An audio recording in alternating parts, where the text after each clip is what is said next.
नाअहली और हमारे आला अफसरान की नाअहली की वजह से लोग फुटपाथ से टफ टाइल उखेड़ कर ले गए। मजीद तफसीलात जानते हैं अल्लाह बसाया की इस रिपोर्ट में। अस्सलामुअलैकुम जी, ये इंतजामिया की नाअहली का मुंह बोलता हुआ है। ये फुटपाथ बना हुआ है, सारे फुटपाथ से टफ है। कितनी लापरवाही, लाखों रुपए की टफ टाइलें गायब हैं और इंतजामिया के कान पर यूं भी नहीं रेंग रही।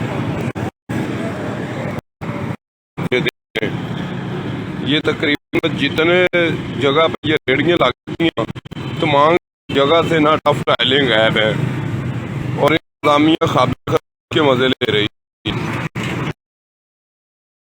गायब हो रही है। चंद दिनों में ये साफ हो जाना देखें करके सारी गायब हो रही है। इंतजामिया पूछने वाला नहीं है। जहाँ तक ये रेहड़ियाँ लगी हैं तो तक इस फुटपाथ के ऊपर से टाइलें गायब हैं। पड़ गई है जो ये सारी टाइलें ले गई हैं।